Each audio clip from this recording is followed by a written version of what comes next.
Hi, I'm Ron Placone. Welcome back to the Sarah O'Connell Show. Welcome to the Saber Talk Show. Ron Placone, welcome to the Sarah O'Connell Show. How are you today? I'm doing good. Thanks for having me. Very welcome, and I'm really excited to talk about your brand new project. But before we do that, I want to go back to the beginning. You are, of course, a brilliant stand-up comedian, but can you tell me what you aspired to be when you were growing up? When I was growing up, I the first thing I remember ever wanting to be is a musician. I don't really remember anything before that. I got hooked on classic rock when I was, I guess maybe six, Right. via my parents. I got really into classic rock music, and I loved uh going through my dad's vinyl collection. And that was just I was just hooked. That was just the coolest thing in the world to me. And so all I ever wanted to do was be a musician. So I mean, I guess I do some variation of something like that. I mean, something in the creative field. That makes sense. And so then when did you decide to change course and think I'm going to have that first time on stage? Do you remember your first ever stand-up performance on stage, what it was like and how it went? Oh yeah, it went terribly, first of all. But it's funny the way it all went down was I played in bands all throughout high school and then a little bit in college. And then I started doing this kind of one man. I don't want to say it was anti-folk because I don't know if I can, give myself that badge, but it was basically what a 21-year-old guy in a small college town called Bloomington, Indiana, was trying to do as far as anti-folk was concerned. It was just me and a guitar, and I realized I was basing the success or not success of a show on how many laughs I was getting. That was sort of the determination of success. And so I kind of thought, well, maybe I would be better off in a different format. And so I decided to try stand up. I wasn't super into stand up as a consumer. I only knew the obvious. Like I knew Bill Hicks, George Carlin. That was about it. Right. And but it was intriguing to me, so I tried to do stand up, had no idea what I was doing. I didn't even know you were supposed to write jokes ahead of time. So it went horribly. I thought you were just supposed to make it up while you were up there, and that was what you did. And so it was really, really bad. But I knew I wanted to try it again. So I did. And the second time, it went really good. Basically, what happens to most people their first time happened to me on my second time. And I think it's because most people at least know what they're supposed to do their first time. I didn't even know that. I didn't even know you write stuff ahead of time and then you perform it. And so usually people have a really good set their first time because it's just they've been anticipating it for so Yeah, of course. long, and that it's just their energy is a bit infectious. And then once that novelty wears off, then usually you don't do great for a long time, depending on the person. But for me, that happened my second time because my second time I realized, oh, I'm supposed to write jokes ahead of time and have at least an idea of what I'm doing. It's so funny. After the first time I ever went on stage, I went up to one of the actual working comedians who was working that night, who is still a friend of mine to this day, who I see around LA. Yeah. And I don't know if he remembers that that was me or not, or if he even remembers this interaction. But I asked him, I go, hey, do you have any advice? I'm just starting out. And he goes, I think it might be a good idea to write some jokes. I think that might be better for you if you did that. And I I don't love know if that. he remembers that or if he knows it was me, but whenever I see him around, I think about that, and I still see him around to this day. A very funny comic named Andy Hendrickson, who's still out here in LA, and yeah, so that was my second time, and then by then I was pretty much hooked, Yeah. and was off to the races, I guess. So I was going to ask you actually, have you got any tips for anyone thinking of getting into comedy? But your first tip, having learned that, is to write the comedy before you get on stage. That's a solid. That's Interesting. a solid. Yeah. I don't know if anyone else needs that. I think I might have been the only one that needed that. But if anyone does, if there's anyone like me out there, yes, write the jokes ahead of time and perform them. Although I guess that rule's not necessarily totally cast in stone, because at this point, sometimes I'll have an idea and I'll just sort of know what the idea is, kind of know where I want to go, and then while I'm Yeah. on stage, I'll try to like work it out on stage. And a lot of comics do that, but I'd recommend when it's your first time, write it out ahead of time. But yeah, so that's my tip. And then, the only other tip I have that I feel like, is the only thing that's at least close to universal is write as much as you can, get it on stage as much as you can, and have fun.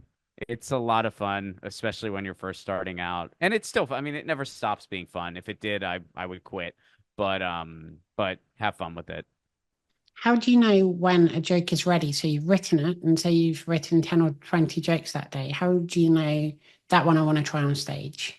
Or that one I'm going to come back to later? Yeah, sometimes I like to record things. Like I'll just record things into my phone. And Yeah. when I first started out, I remember. Do you remember those voice recorder things they used to make? Yeah, I guess they I've still seen them make in them. museums, yeah. Yeah, right. I used to use those when I Oh first wow. started. Yeah, yeah. I'm old enough to have gone back to those things. Deleting But over dinosaurs' birthday parties. I would ride a dinosaur and then I would record my joke. Makes The sense. dinosaur was my main mode of transportation, so I would just kind of ride old Rex around and record an idea for a joke when I had it. And usually the joke was about a rotary phone or, pay-per-view. And then the T-Rex would give you 3 stars. Yeah, yeah. Or I'd give him 3 stars. That was like the original ride sharing program. I It think was with honestly, giant reptiles. because I'm always worried about ruining the driver's life, I think if the T-Rex at me, I'd probably still give it 4. Yeah. Just be polite.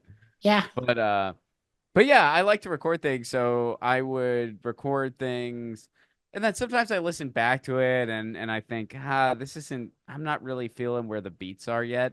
Other times I think, yeah, I'm gonna try this and then I try it usually in a low stakes situation like an open mic or something like that. Like I usually don't, or if I do try something brand new at like a club, like on an actual showcase set or a longer set, I'll make sure it's sandwiched in between a couple jokes that work so that way I can bounce back if it doesn't go the way I thought. And usually it does. I mean, usually the first time I try something, it doesn't go as strong as tried and true material does. Yeah. But sometimes it does. I mean, sometimes you got lightning in a bottle. It just crushes and you really found it and you got a solid bit. So it just varies. But yeah, so I just kind of guess. And I feel like I've gotten better at guessing as the years have gone by. And then, if something doesn't work the first time, I'll tweak it a little bit. And usually after four times or so, if it really doesn't work, I realize like, it's not meant to make the cut. And I just sort of throw it in the bin. And sometimes I'll revisit an idea later and I'll rework it and then it works really well. I mean, I have this one bit that I've done for a couple years now. I'll probably be retiring it soon, but it's a bit that it took about a year until I finally found because it was a story. So Right. sometimes stories you really have to find the beats and find the tags so that you keep people for the duration. And it took me a long time to just find where those beats were, but for whatever reason, I just would revisit it and then revisit it again, and eventually it became one of the strongest bits in my act. And yeah, so yeah, it's a process, and it's like I said, it's a fun one. Yeah. And I think if I had a story that wasn't working, I would just use that segment of the show to hand out food to people, like every couple of sentences. So they're like, maybe I'm going to get some food in a minute. I'm not going to leave. Yeah, it's a good way to win them over. I mean, if you feed people, you can't Yeah. lose. Like Been that's a practicing at solid. home. Yeah. I feed myself all day and I really like myself. I need to take that show out on the road now. Yeah, I think that's a good idea. But then you might have people that try not to laugh on purpose because they My go, "Oh, family, yeah, your family." And just whoever people, hungry people. They'll just be, look, her thing is if you don't laugh, she gives you crisps. yeah. So, But all so I try can not say to is laugh. I tried really hard during that eulogy. Nothing. Yeah, I mean that's well, usually those are daytime gigs. So you got Yeah, that it working was against you. difficult. Yeah. The church wasn't handing out the wine yet. No, that's the thing. People aren't I people still aren't found it. lubricated. Yeah, Yeah. Oh, they it's accessible. It's accessible. You just got to know where to look. Got to ask the right exactly. questions. So, how do you deal with hecklers? Do you have many of them? When you go to open mic nights, you're going to get more of them as opposed to when you're on tour and people are coming to see you specifically? Yes, so I don't I'm not a big and I would never say this up until recent because it's just so trendy right now, but I'm not a big crowd work guy. I don't Right. particularly like it. I do it when I have to.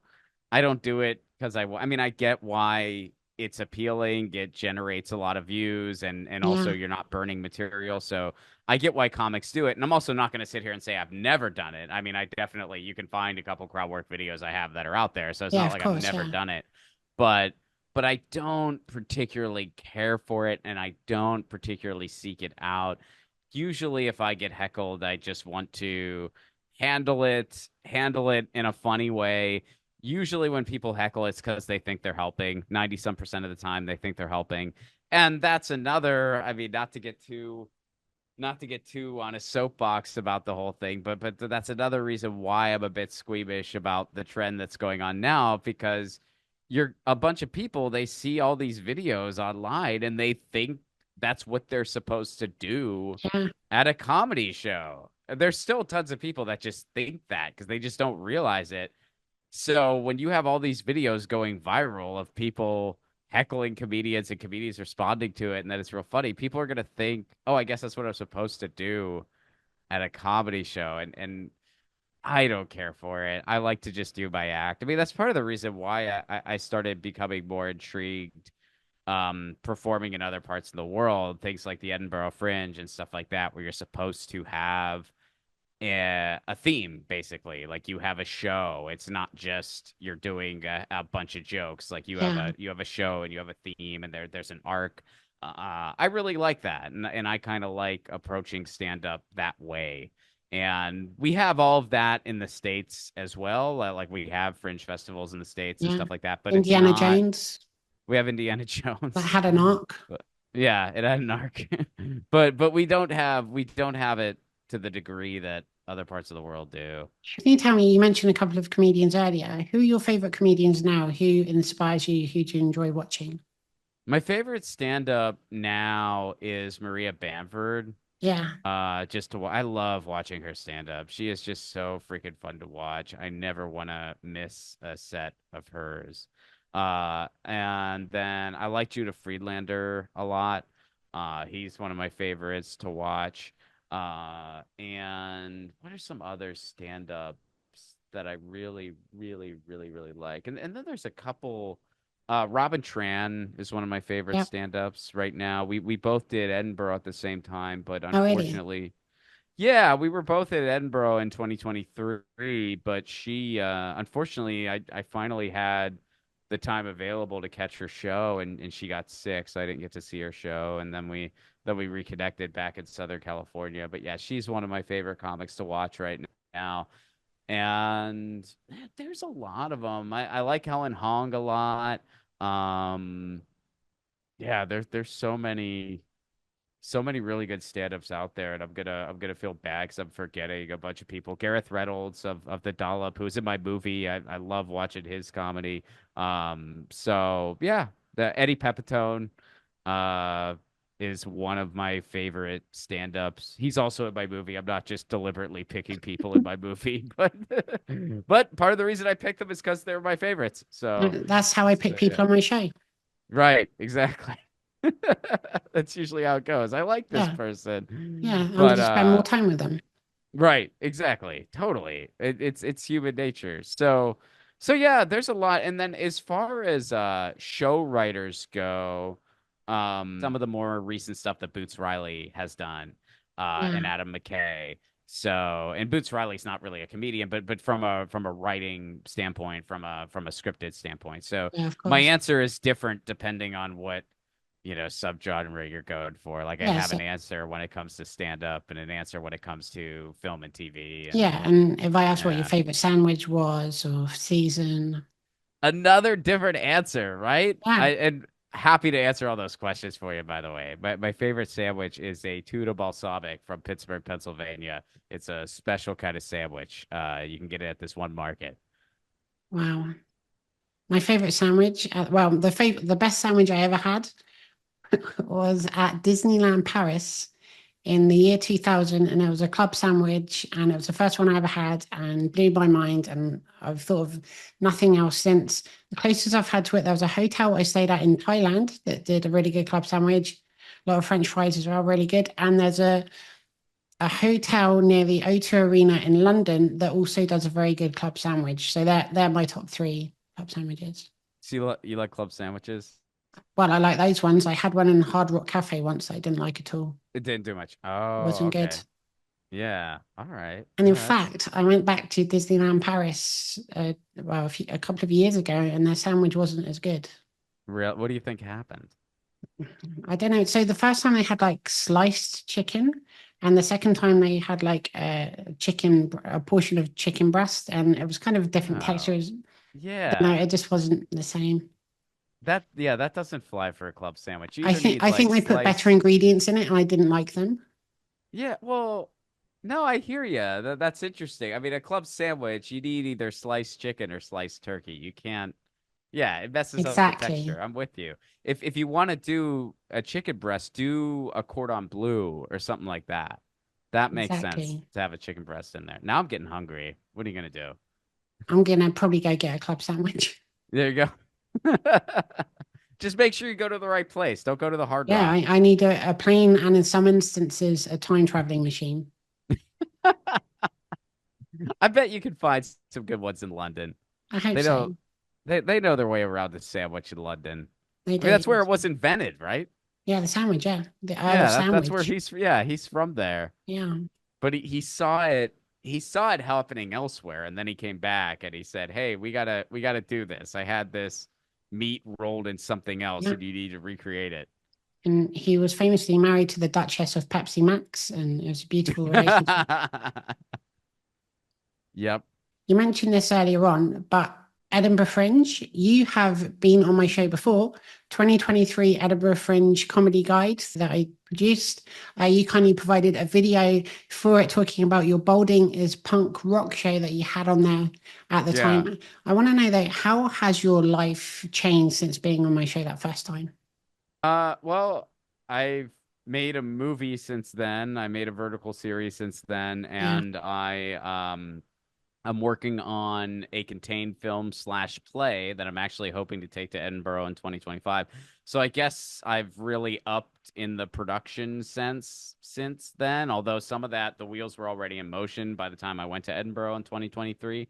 Um, and I also really loved the time I had in Edinburgh. I had a blast there. I wrote a piece about it because I had a crazy experience, as most people do, especially their first time. There were some massive highs and some crushing lows, but the massive highs outweighed the crushing lows by a lot, and it was just really cool. I will say I didn't know how literal some people are about fringe show titles. yeah, Balding as Punk Rock does hint to a joke in my act, but it was sort of funny because in one review somebody mentioned they were like, so he didn't talk a lot about balding or punk rock. I mean, it was in there, but the show didn't revolve around those things. And I just thought it was a catchy title, and it did, like I said, it did hint to a joke. yeah. But looking back, I didn't know how literal some folks took the titles. So I would maybe title my show a little bit differently next time around. But still really awesome nonetheless. I would call it music, opening joke, pause for applause, and then another couple of jokes, and then someone I'm drops a gonna glass. someone drops a glass. Yeah, I'm gonna call it there is a joke about balding and punk rock in this show. One joke, and then I'm gonna underline one a couple times. and then there's some other jokes too. And then the other jokes as well. And that'll be, I mean, that'll I'm gonna have to rent out more space for that so that it all fits. I'm gonna have to have a full side banner for that, which I think is pretty pricey these days, but whatever, that's what I gotta do. What I would suggest is just having the first part of the title and then just writing the rest along the other posters next to yours. They love it when you do that. They do. It's actually a thing in Edinburgh. They love that. They love it when you write Famously. on someone else's Yeah, flyer. People people got a little hot, not towards me. I mean, I would just see it in like the Facebook groups and stuff like that. I mean, I always tried to practice the best etiquette, and I'm assuming I did because no one ever had an issue with me, at least not that I know of. But some people, they were they were not having it when somebody covered up their fly. I mean, I don't blame them. yeah, I don't blame them at all, but they held back no punches under such as today. I mean, what are you gonna do? There's 3,000 shows going on at the same time. Yeah, we just want a fair shot. If it's the space for your poster should be there, and someone else should find their own space. great. Yeah, I have, well, a lot of friends that are comedians, but some that had their posters torn up or graffitied over. I was happy that there was a recycling program for anything that was unused. What, the jokes or Oh, for the jokes and for the flyers. great. There was a recycle for unused jokes. You sort of throw them in the bin, and they told you that the BBC looked at it. I don't know if they actually did, Yeah, but that was what they told us. And then of course you could put your flyers right next to it. that's great. It was guarded by the same guy. That makes Swear, sense. just one guy keeping an eye on it. Yeah, I know the guy. I want to interview him, but he's always doing that. They never let him have a day off. They never let. Oh, Mm, he works too hard. That guy. he does. You'll catch him. You'll catch him in the Royal Mile sometime. I hope Just do it so. on the spot interview with that guy. I should. During your last show, you mentioned in your highlights clip that you sent to me that your grandfathers both happened to die in the same day. I've been wondering ever since, could you please tell me if they died literally on the same day, in the same year, or was it on different years? Were they together? They were not together, but yes, the same day, the same year. Wow. Literally the same day. It was a very trippy experience. And I did talk about it a little in the act. Um, and basically I was 11 years old, and one of my grandfathers was very, very sick. And we knew that he was going to not be with us much longer. Even at my age, my parents explained it to me that, Yeah, yeah, of course, his yeah. heart's failing and blah blah blah. Um, then my other grandfather was relatively healthy, and he just took a heart attack one morning and just was dead. And then later that night, my ill grandfather, breathed his last breath. So it was a very, very crazy thing, and I didn't know what to think of all that. But yeah, we were going, we just alternated different viewings at the funeral Yeah. home, and it was a lot for especially for an 11-year-old. Like I didn't really know how to take it, but yeah, it's a heck of an icebreaker. Oh, Yeah. what's something about you I would never guess? Well, here's an interesting one. I almost opened the interview with it, but I thought I should say hi first. It's my intro. Yeah, that's the clip I'm going to use. In 2018, you released your debut album, Agnostic Holiday. I listened on Apple Music. Have you considered releasing another show that way? Yeah, so it's a little bit of a bummer. I was all set to do a special in 2020, and then, something happened. No idea what, but yeah, something happened in 2020, and I was not able to do that special. We were gonna record. It was actually myself and another comic who I did a co-headlining tour with, and we were gonna both record specials at shows in Portland, Oregon. And we had everything set up, and then the shows got canceled and then canceled again. So I kind of scrapped that. And then I was hoping to maybe release Balding as Punk Rock in 2023, but I just didn't really have I didn't really have an ideal recording situation for it. Yeah, And I also, because it was my first Edinburgh Fringe, I just really wanted to concentrate on the Fringe and not sure. have to worry about, doing a special or doing an album. So yeah, I mean, I'm definitely going to do another stand-up album. I'm long overdue for one. But right now with the movie and that other productions on the way, it kind of has had to take not necessarily a backseat because I'm still doing stand up simultaneously, but as far as releasing something, I'm not exactly sure when. The only definitive for sure I have is 2027. I'm going to release probably a special slash album because that will be my 20th anniversary of doing stand up. So I figure I'm like, well, 20, you got to do something. So I would like to think I'll have something before then as well, but Yeah. absolute latest, I'll have, something bigger in 2027 Well, stand up wise. you're going to have to come back on my show in 2027 to talk about that. And in the meantime, Absolutely. if you want to do one of your other shows just after this on Zoom, then I'll just tag it onto the end. I'd love that. Yeah, Great. thank you. Yeah, much appreciated. I'll go make myself a sandwich and you can just talk at the camera and then I'll just upload Yeah. it. Yeah, Yeah, no totally. problem. And then every time you don't like a joke, you take another bite. Yeah, That'll be the theme. Like whenever you don't find a joke funny, you just take another bite. It's like the sandwich is gone. I've only been on for 30 seconds. there's a Come on. problem. But what if you're too funny and I starve to death? I mean, the show is only an hour, so you'll be fine. I might have to make several sandwiches. If I don't like a joke, then I just brush the crumbs off my face like that. You can do that. Yeah, Yeah. but just with Yeah. my middle finger. Just with your middle Yeah, a finger silent heckle. makes it official.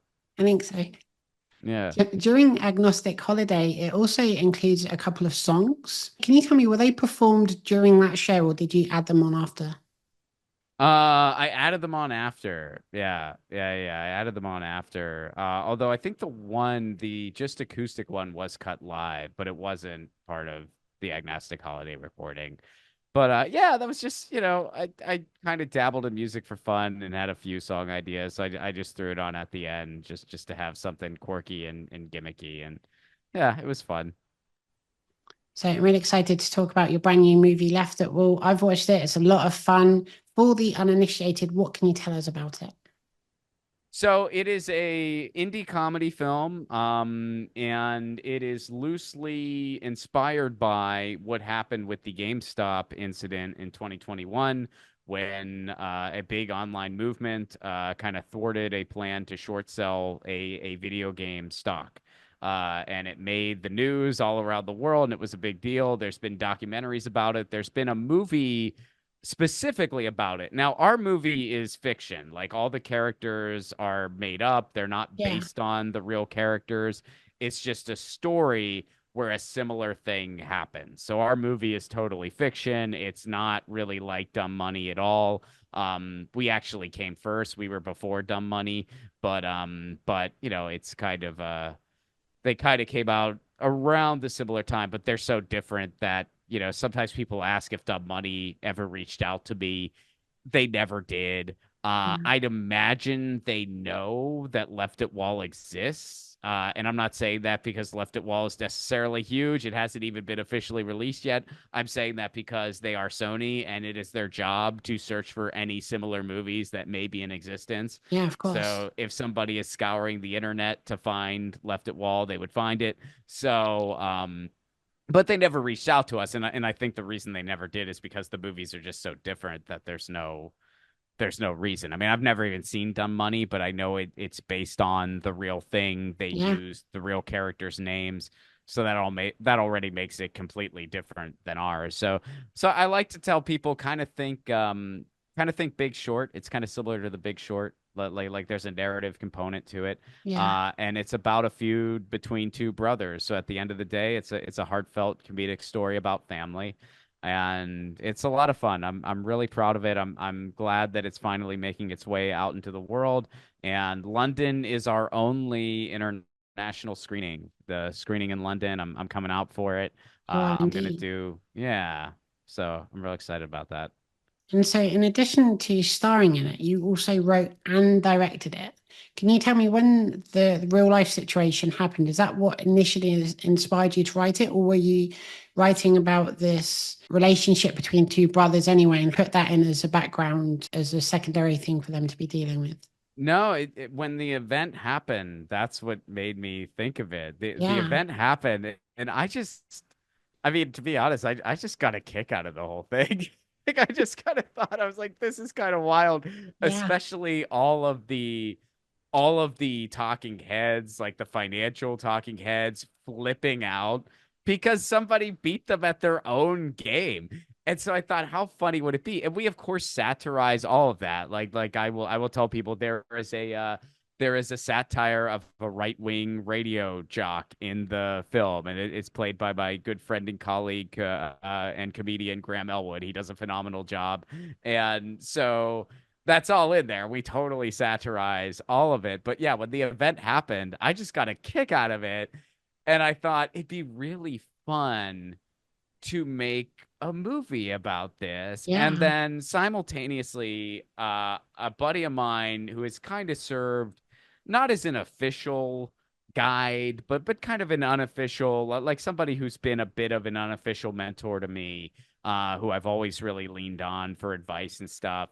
He had read some of my stuff and he said, "Look, man, you're at the point where you need to make something. You need to write something that you're going to be able to make. You can't just keep writing these pilots and trying to sell. I mean, keep doing that. It's great. You got to do it forever, but write something that you can make so you have something tangible to show." So I wrote Left at Wall with the intention of making it. And if you watch Left at Wall, you know, the most complicated location we have is a bar. That's the right, most complicated one. It's a very simple location film.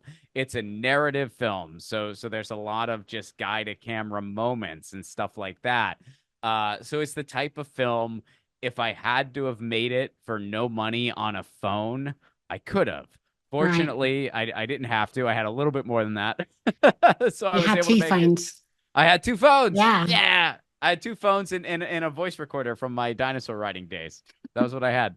But no, I mean we had yeah, we were able to make it.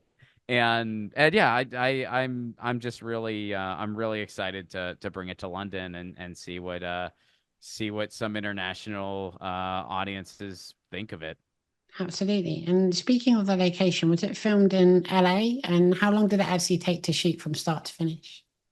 It was filmed in LA, in specifically in the San Pedro neighborhood, which is where I live. And it's a really lovely coastal neighborhood, right? It's basically the harbor of LA. So if you look at the map of LA and you see this little piece of land kind of sticking out in the South Bay, that's where I live. And it's lovely.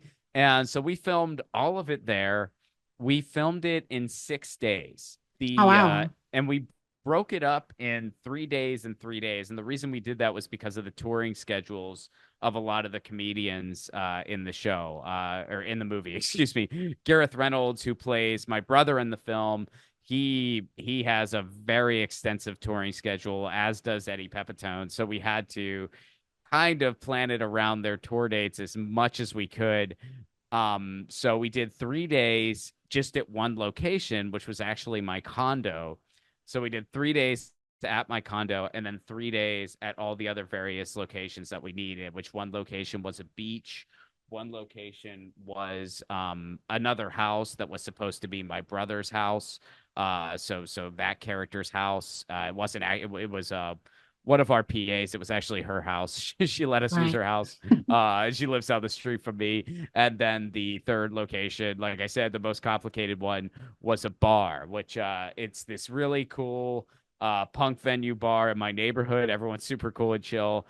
And basically, I just gave him a very, very fair price. I mean, especially for LA, like most places would have asked me for at least twice that.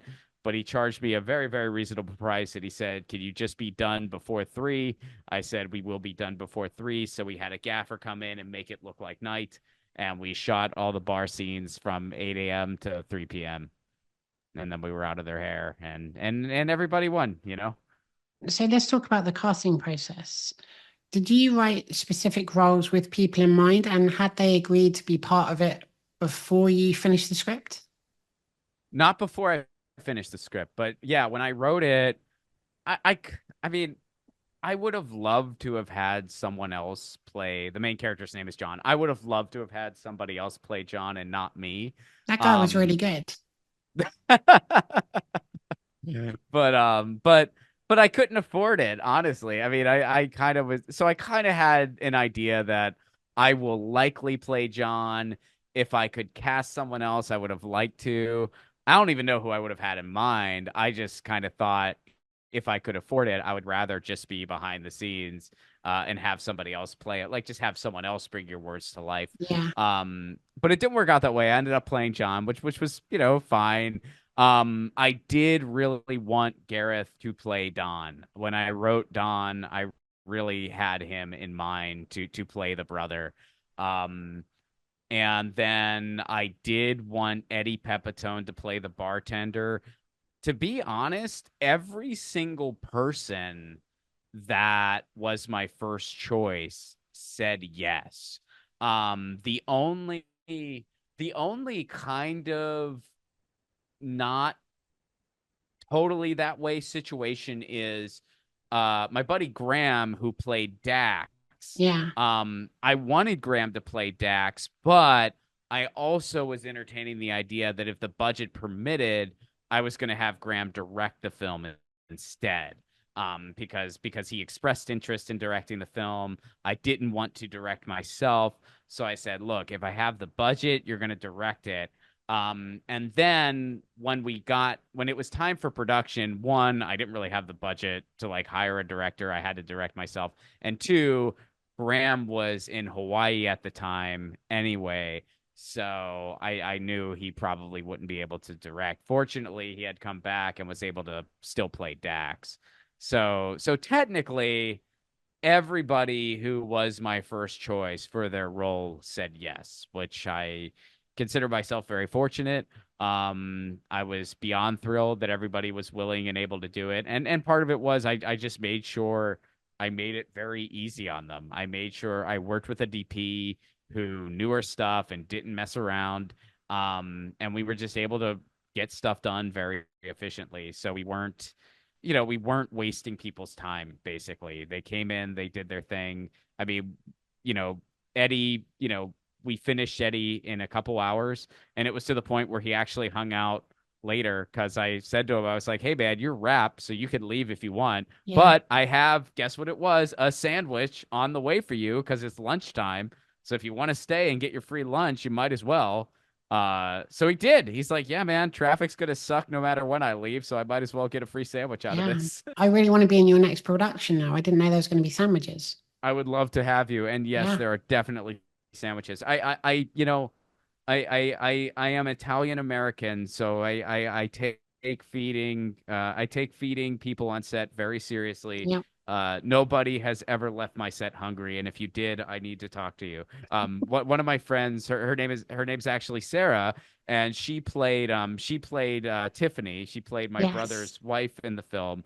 So Sarah, who we're actually working on another project together, but Sarah has I think she's gluten free, and I didn't know that or she had mentioned it a while ago, and I just forgot. And so she was working on pizza day, and so she couldn't have any pizza. And I was she still tells me about it. She said you were so distraught because I couldn't have any pizza and you were so Yeah. panicked. And she goes, I had plenty to eat. There were plenty of snacks. I was not hungry, and I didn't even have to do much that day, so I was totally fine. But you were so panicked that I couldn't have any pizza that I felt bad for my food allergy at the end of it. So I take feeding people very Yeah. seriously, and my heart is in the right place. Absolutely. My half of my family is Irish, and when I used to go and visit when I was a kid, I'd only be going to say hi, and they would immediately tell me they were cooking me dinner, Nice. apologize for the wait for the dinner, and then start making me like sandwiches and bringing cake out just while I was waiting. Brilliant. Yeah. If you ever come to the States, I will prepare a sandwich tour for you, and I will take you to some of my favorite spots because I live in my neighborhood in San Pedro. We are the Little Italy of Los Angeles, so Yeah. we got quite a few good sandwiches to choose from in this part. So I used to live in LA for a year in 2004 to 2005. And nice. I must say that I went to Subway and Quiznos. No way. Yeah. I'll expand your horizons even beyond that if you can imagine. I also had some kind of Hawaiian sandwich at the movie theater I went to. There was a like A Hawaiian Hawaii. restaurant and it had pineapple and it was fun. Okay, cool. Yeah. I'm not familiar, but yeah, I'll have to check it out. It's in Well, Thousand Oaks. I was there 20 years ago. It may have moved. may have moved. I'll Yeah, find out and especially. get back to you. It's quite important. Yeah. Was that the part of town you were in, Thousand Oaks? Yeah, so I lived in Newbury Park, and that was like the local, all the big stores were there. It's a cool town. So in the film, you explore your relationships with your girlfriend Sarah and your brother Don. Did you enjoy going into those sort of dark and more dramatic side of the characters? I did. And shout out to Kimberly, the actress who played Sarah. It's weird. We have a cast member named Sarah, then a character named Sarah. They are I love the different. tribute. The effort you went into is amazing. I'm Yeah, very flattered. yeah, it was all for you. It was all because I wanted to Wow. get on the show. But yeah, Kimberly, the actress who played Sarah, the John's girlfriend, she she's a very brilliant actress, period. But the reel that she sent me just really had this focus on dramatic roles. And so I thought she would really crush it as Sarah, and she did. I mean, she was exactly what I wanted from Sarah. And you know, I don't know. For me, like dramatic acting isn't quite as common. I don't do it as often. So I feel like she really carried those scenes big time. And so yeah, shout out to her. Yeah, definitely. She was amazing. And those scenes were really, really good. I Thank won't you. say what happens in them because people should watch it. Cheers.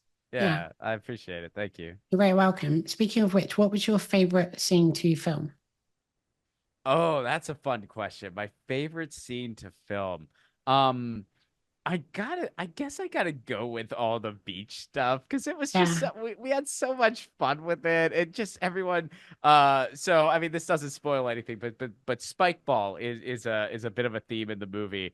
And so we had this unofficial spike ball team, and it'll make sense when you see the film. And they just had so much fun with that, and it was just so goofy. And I don't think anyone actually knew the rules of spike ball, myself included. So it's just this total absurd thing of people who think they're playing spike ball. And then, there's the scenes on the beach between John and his brother Don, and those were a lot of fun to do. And I just it was just that beach is a very special place to me. I go there almost every day. It is my neighborhood beach, and I love the beach. It's one of my favorite places in the whole freaking world.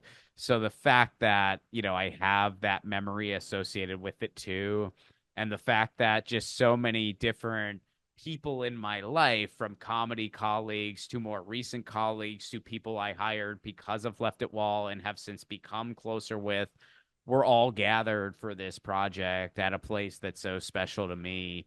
That was meaningful. So I guess I could say that about every shoot day, but the beach in particular held a special place, even though we all got sunburned. love that. And so the film features a full soundtrack, including several tracks by the Heavenly States and Fire Tiger, because I always say for the credits, very important. I love the end credits song, by the way. But can you tell me, is it difficult or expensive to license songs for an independent movie?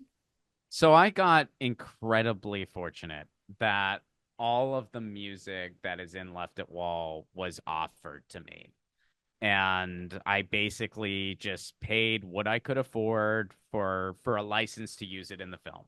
So it was very and I'm not gonna get, but Fire Tiger, they are close friends of mine, so they didn't want me to pay them anything, but I insisted on giving them something just because I was like, I can't not pay you. I have to pay you something. So I did pay them, but everybody was just super gracious and just wanted to help and just offered their music, which was huge. I mean, that just made all the difference in the world in the film. And it was, that's why we mentioned it in the credits. It's like, thank you so much for not only for wanting your beautiful art to be part of this film, for not just being willing to let us use it, but wanting it in there, is really, really incredible. And I hope that, I hope that this thing does really well so they get some royalties. Yeah, They deserve definitely. so much more than what I was able to give them. But so as I really hope that this movie blows up once it goes to distribution.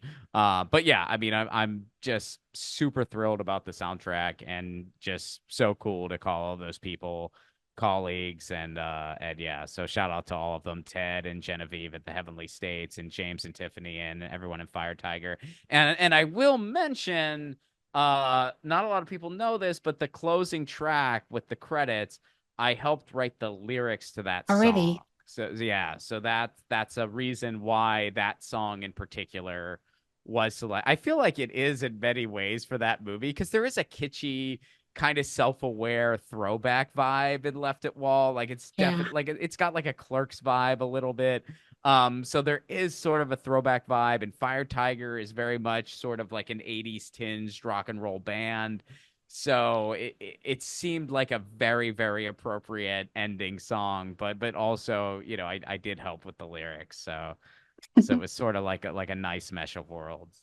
Definitely. Well, the soundtrack definitely stood out to me, so I wanted to make sure I shone a spotlight on that too.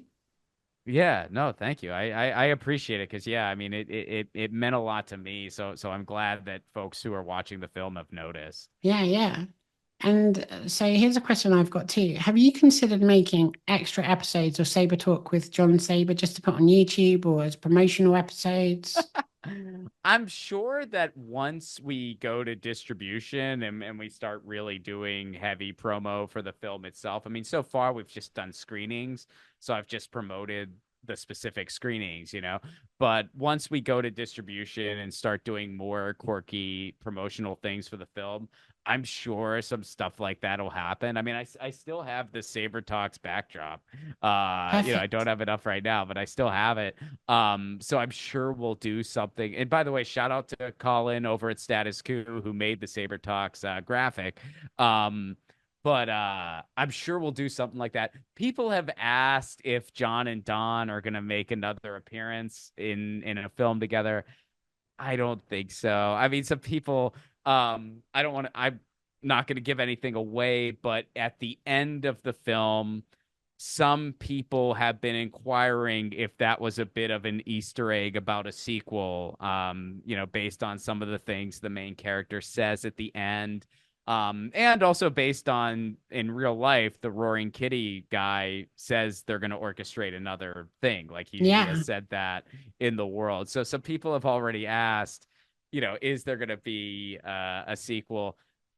Not in the cards, not right now. I mean, never say never, but it's not in the cards right now. Gareth is a very, very busy guy, and I got other things in the works too, but never say never. Who knows? But as of right now, nah. Left of wall, the story's told. sure. Or you could in the next one reveal that the entire time it's been part of the Cloverfield universe, and it's just minutes before a giant monster invades. Right. Yeah. I mean, hey, it is an alternate world, Yeah, really. I mean, there's some cross pollination, but it is its own universe. I'd love to see that. It's because I watched the John Goodman movie, and at the end of it, it revealed it was part of that universe, and I just wasn't. I hadn't read anything about 10 Cloverfield Oh, right Lane. on. Yeah, yeah, Was not yeah. expecting it, That's funny. so now Yeah. I'm always expecting it. Yeah, like there's Yeah. always just some big reveal. Hmm. Well, I mean, I'll tell you this, and I won't get into too many specifics, because I don't want to give it away for other people who haven't seen the film yet, but there was a totally different ending that we did have in mind at the beginning, and the original script actually had a totally different ending. Not totally different, but reasonably different that we had to alter because of casting availability. Basically one of our cast members got a Netflix regular role while we were making Left at Wall, which I kind of understand that I can't compete with that. You have to take that gig over my micro budget film. So we had to very much improvise and figure out how to wrap that person in a day Yeah. instead of the 3 or 4 days we thought we were going to have them for.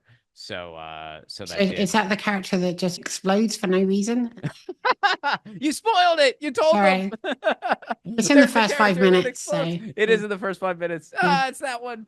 Yeah, it's a main character. It's a main character. Well, once we stop recording, I'll actually see if you can guess which one it was. But it's one of the main characters. Does their name rhyme with all of the other characters?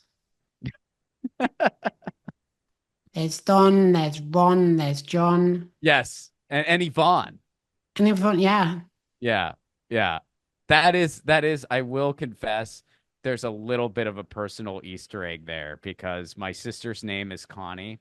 And so when we were younger, there was like a Ronnie and Connie thing that was in existence. I no that's one really calls me Ronnie anymore except for people who've known me my whole life. But yeah, when I was little, there was like a Ronnie and Connie thing. And so that did kind of inspire brothers that are named John and Don. And my sister noticed it when she saw it. yeah, yeah, But my sister saw the film because I did a screening in Pittsburgh, which is my hometown. And my sister saw the film and she goes, "One question." And I go, "What?" And she goes, "Don and John, Roddy and Connie." And I said, "Yeah." That's honestly the only thing that my sister and I have in common to Don and John. We actually get along very well. So our relationship's nothing like theirs, but that is well, she's yeah. There's a couple other things like yeah. she is. Don is the more financially successful brother than John, and in real life, my sister is more financially successful than I am. But we get along very well. At the At the moment, moment, you never yeah. know. Yeah, if I yeah, something could change that. Anything But you could copy yeah, your own movie, and then who I knows could what could copy happen. my own Yeah, movie. But or the yeah, movie could just do really well. That would help. yeah, Yeah, yeah, that yeah. would help. Just do Yeah, that. yep. Really. So you mentioned it earlier on. There's a very special screening and Q&A, apart from this one, on the 21st of September at 3 p.m. at the Bill Murray in London. Are Yep. tickets still available for it? How do you get them? Yeah, go to my website, ronplacone.com. You can get tickets right there. There's a link to it. So just ronplacone.com, September 21st, the Bill Murray, 3 p.m. It's a nice matinee show, so you still got your Saturday night. I do a stand-up set to open the show. It's not a super long set because I don't want it to be too long of an event, but I'll do about, 10, 15 minutes of stand-up Yeah. to just kind of warm everyone up. We screen the film and then we do a Q&A after. So yeah, come on out, ronplacone.com for tickets. Can't wait to see everyone there. Can't wait for you guys to see this film.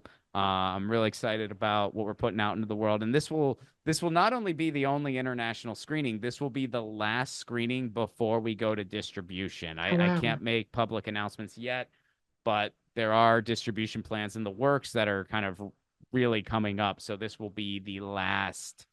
This will be the last public screening of Left at Wall, maybe ever, at least for the foreseeable future. Very exciting. So you know when it's going to be available for everybody to watch. Yeah, I don't have the release date yet. And once I get it, I might not be able to announce it publicly right away, but yeah, it will be available for everybody, hopefully all over the world. I'm not sure exactly how it's going to work in each territory, but yeah, in the coming months we're going to, have more information there. But in the meantime, if you're in London, September 21st, 3 p.m. at the Bill Murray, robplaco.com for tickets, and yeah, can't wait to see everybody. Highly recommend it. Now, I also watched your 2023 short film Lona, during which your character regrets not investing in something. And of course, in your new film, your character does invest in something. Have you got any real life Oh. experience investing in something, or indeed a regret in not doing that that inspired all of your characters to have financial flirtations with the stock market or regret not That doing is so? so funny. Wow, I never put that together. Really? You are a brilliant show host. Seriously. Thank I you mean, very much. I never put that together. I never noticed that. Nobody has ever asked me that before. That is such a cool freaking question. And I've gotten some really cool questions, like from like stuff that people noticed that I was really I thought it was either I didn't notice it and I was super flattered that they did, or I did something intentionally and I'm so like humbled and honored that people did notice, but I Yeah. never ever put that together. So I mean, short answer, no. I mean, I made Loner is about, and people can go watch that online. You can just find that on my website, ronplacone.com, or just go to YouTube, Ron Placone Loner, and my channel will pop up, and Loner is the first thing that pops up. It's a webisode that I did. I was hoping it was going to be a pilot, but we never got funding for the series. But it's basically a guy is going through isolation in 2020 during the lockdowns, and he could have invested in Vroom, which is basically Zoom. We just gave it a different name because his ex-girlfriend, who he's always been in love with, invented it, but he chose not to invest in it when she asked him to. So he had to. And I literally just thought it would be such a funny premise if somebody was going through lockdown with the knowledge that they could be a millionaire, and they just had to stew on the fact that they could be a millionaire, but they just didn't, and they had the money to do it, and they just didn't do it, and that's basically what Loner's about. And of course, unfortunately, we didn't get to do the entire series, but there was going to be, like it was going to be all about just sort of like self actualization. But yeah, I never put together that, yeah, there's two financial, but yeah, they are both coincidental. Like in Loner's case, I just thought it was a really funny idea, so I wrote the script. And then in Left at Wall's case, it was because the GameStop thing happened. I can go another level deeper. They've both got a cat in them. Yeah, well, I mean, Lucy, who's rummaging around here somewhere. That's my girl. She is 18 years old, so we've been together a long time, and she makes an appearance in everything that I make. Basically, I'm working on a documentary now. Lucy's in it. The next film I do, she will be in. So yeah, she always makes an appearance. Has fame changed her? I think, I think she's always been pretty much the same. She's always been just as demanding when it comes to food, and she always just kind of likes to do her thing, and she is the sweetest cat. I know everybody says that about their cat, but she is like just the sweetest, most affectionate cat. And yeah, she's one of a kind. So, but it's funny, during Loader, she did what she was supposed to exactly when she was supposed to do Yeah. it, to the point where people were like, holy shit, man, is she like trained? And I was like, no, she's just, if I'm laying down, she's probably gonna lay on me. That's Yeah. just what she does. And she did it perfect during Loader. She made it really easy. Left at Wall, we kind of had to, get her in the mood for the shots we needed for Left at Wall. There was a scene that didn't make the cut and Left at Wall where we were doing a similar thing where she was on top of the main character John. That just didn't work out, but yeah. So And so here's a question I ask every guest on the Sarah O'Connell show. Can you tell me a fun fact about yourself, a hobby, a party trick, something like that? you mentioned you're Irish. I like the Irish sport hurling, and that's really obscure in the States. But I like it. When I was in Dublin, I made sure that I went to the hurling section in the Immigration Museum. Yeah. That's kind of a random fun fact about me. I'm also a big hockey fan. I like ice hockey a lot. And then I like football, the real kind, not the. I mean, I like the American kind too, but I like football.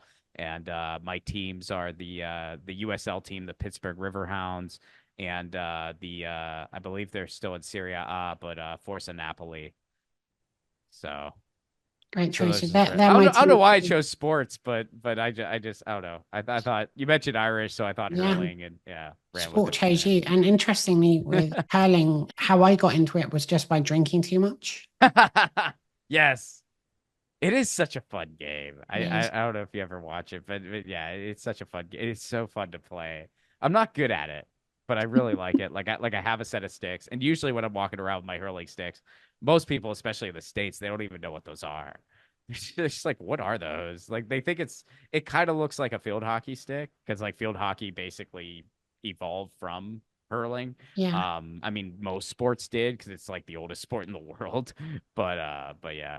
So that's a random fact about me. I love Sometimes on it. the road, I get invited to play by different clubs. That's why I mentioned it. Like sometimes when I'm touring in a certain city, if they know that about me, they'll invite me to play with their club when Oh, I'm in really? town. I've never been able to join, but I appreciate it.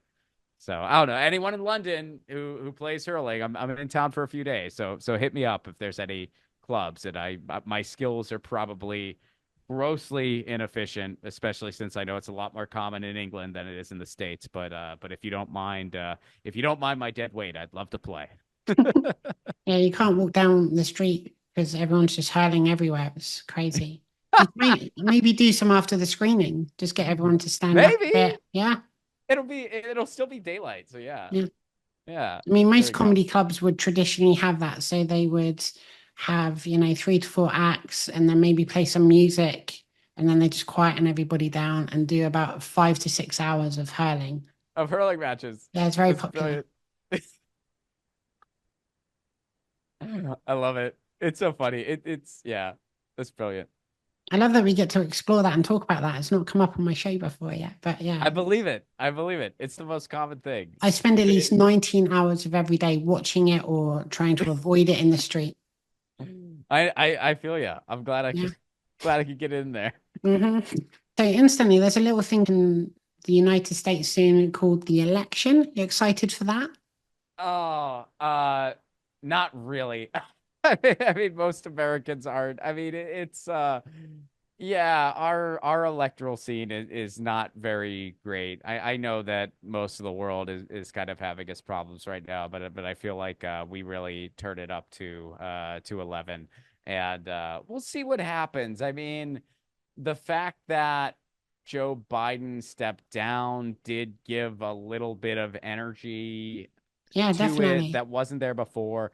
I mean, look, I'm a socialist, so like my political views just aren't on the ballot in the United States. You know what I mean? And I'm used to that. I mean, you kind of grow up that way. And whenever you go to countries that have more, parliamentary style systems, I'm not saying that doesn't have its problems too, but for someone from the States, it's really exciting because like you just have other groups that have power and or a little bit of electoral power and we just don't have that, so it's real exciting for someone like me to see coming from the States, where I hope someday we have an electoral system like that, but we just don't yet, and we have Yeah, to change a lot of rules to have an electoral system that is that way. So my politics are not really represented on the ballot, at least not by anything that has a chance at winning. Um, but I certainly do not want to see Trump come back. So yeah. I so mean, honestly, after the mess he made of Home Alone 2 Lost in New York, that should have been the final straw for that him. should have been it. That should Yeah, have been in that and multiple failed businesses. I yeah, mean, come on. It's only in the United States. Look, I'll say this just an all-encompassing, this is where we're at. Only in the United States could a guy who was born a millionaire and still declared bankruptcy 5 times be considered a good businessman. Could a cop be considered your progressive option? And could a guy with a literal brainworm be considered a health guru? Only in the United States, let me tell you. But yeah, it's a doozy. and handfuls of 34 felonies now. I think it was, yeah, 34 or Yeah, 37, I think he's up to. Yeah. He's one of a kind, that can't guy. help He's himself. something. He Yeah, he can't help himself. And as crazy as it is, there's people here who love him. People still love him. But we'll see what happens. yeah, it's outrageous. Anyway, I very much hope that he loses. Me too. So people that can Yeah, I vote, don't want to vote see him for lose. not him. Yeah, that's fair. Just if everybody could do that, that'd be great. I think a lot of people are. Not everyone is, but a Imagine lot of just people are. nobody voted for him just because it's funny. Just no, It would be funny. nobody. It would be funny. Even Melania's like, sorry, I thought I'd join it. It was trending. So I do have to run. Me too. Okay, I cool. normally All go right. for my 11 p.m. run about now. Thank you so much for having me. Thank you very much. Oh, Yeah. can I ask a final question? Do you have any Yeah. messages for people watching the Sarah O'Connell show and your fans around the world? Yeah, keep on watching the Sarah Cotto show because it's an awesome show. Long time listener, first, well, I guess technically second time caller, but the first time was just a pre-recorded video. So thank you for having me. I hope to see everyone in London on September 21st. Grab your tickets now at ronplacone.com and keep watching the Sarah O'Connell show. And Sarah, I hope you'll have me back sometime in the future. You're very welcome. And so, Ron Placone, thank you for coming on my show today. Best of luck with your new movie. I hope everybody goes to see it and watches it when it's available to stream, and everyone gets into the beautiful art of hurling as well. And I Cheers. look forward to talking to you in 2027 when you're up on stage with your cat as she accepts her first Academy Awards. Yes. Cheers. And thank you to everybody watching at home. Be sure to share, subscribe, give this video a big thumbs up, and leave lots of lovely comments. I'll see you all again soon for another episode of The Sarah O'Connell Show. Bye. I'm Ron Placone. Subscribe to the Sarah O'Connell show. And if you're in London, I hope to see you September 21st at the Bill Murray.